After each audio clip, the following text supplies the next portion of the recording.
Сегодня мы поговорим, кому нужно отказаться от арбуза. Вы узнаете, кому полезен и вреден эта ягода. Так что устраивайтесь поудобнее, подпишитесь на канал, если не подписаны, и ставьте палец вверх.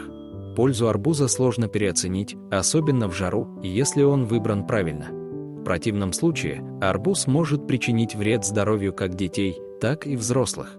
Так чем может быть вреден и полезен арбуз? И кому нельзя есть эту летнюю ягоду? Ягода или тыквина? Традиционно арбузы считают ягодой, самой крупной и сочной, но до сих пор некоторые биологи спорят. Одни называют его ложной ягодой, другие – тыквиной. И полного понимания нет. Родиной арбузов является Африка, поэтому для нормального роста этих ягод нужна жара. На территории Африки до сих пор растут дикие арбузы, которые мало чем похожи на культурные растения. Ранее мякоть арбузов была бледно-розовая, а привычные ягоды с красной мякотью появились лишь 20 века.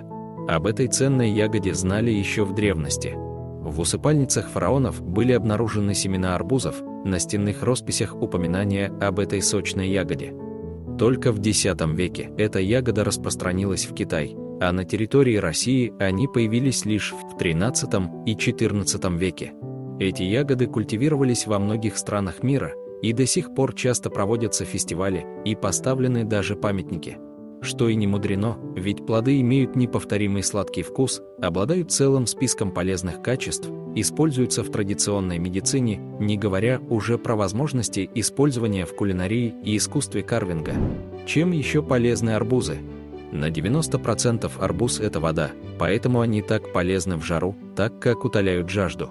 А его сладкий вкус так нравится детям и отлично заменяет сладкие газировки и соки.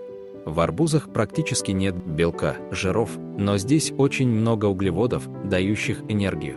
Взрослым во время интенсивных тренировок, детям, играющим на улице, ломтик арбуза или немного смузи позволит быстро восполнить запасы воды и дает энергию для дальнейших свершений.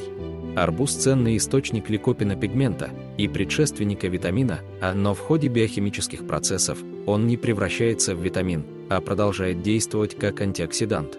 Ликопен нейтрализует действие свободных радикалов, что позволяет сдерживать старение и не только.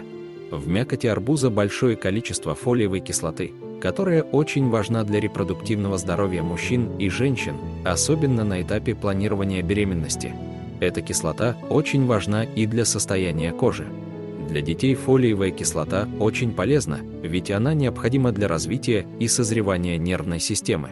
За счет большой концентрации магния арбузы очень полезны пациентам, страдающим от болезней сердечно-сосудистой системы.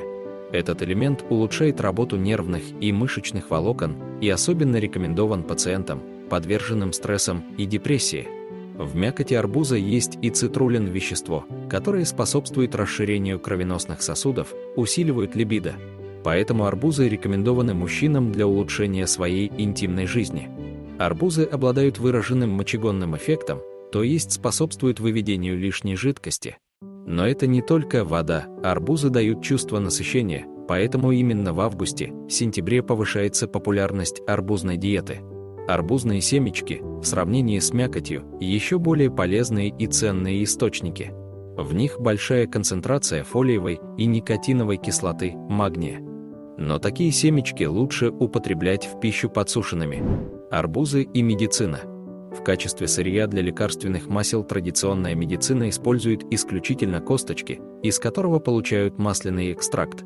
За счет мочегонного эффекта это масло может быть рекомендовано пациентам с целью выведения песка из почек. Однако предварительно необходима консультация врача, который учтет показания и противопоказания, возможные побочные эффекты. Мякоть и корки использует нетрадиционная медицина во многих странах.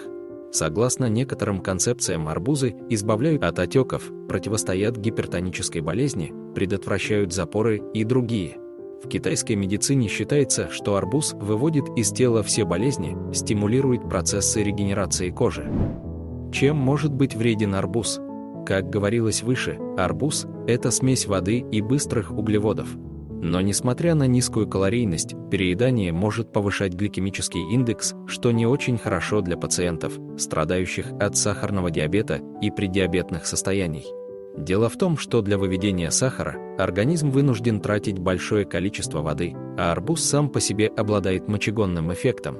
И, вопреки распространенному мнению, при помощи арбузов выводятся не шлаки и токсины, а минералы. Еще один побочный эффект, связанный с мочегонным действием, провокация отхождения камней. Поэтому арбуз нужно ограничивать людям, страдающим от мочекаменной болезни. Арбуз не рекомендовано давать детям до 3 лет, и все дело в составе мякоти. Арбуз не аллергенный продукт, однако в их составе нередко обнаруживаются нитраты. Взрослый организм вполне может справиться с ними, а вот детский нет. Кстати, по этой же причине и взрослым не рекомендуют выедать арбуз до самой корки, где и сосредоточены вредные вещества.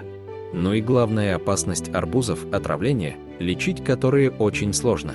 И причина как раз в нитратах и пестицидах, которые могут вызывать серьезные и сильные отравления, и первые признаки проявляются уже спустя 1-2 часа. Поэтому не рекомендовано покупать арбузы раньше августа. Но если это скороспелые плоды, то нужно требовать у продавцов сертификат безопасности. Только так можно избежать отравлений.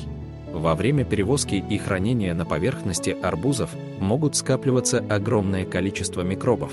И перед тем, как нарезать арбуз, его нужно тщательно промыть под проточной водой. И желательно мыть корку арбуза с мылом. Берегите себя и будьте здоровы! Друзья, на этом все. Если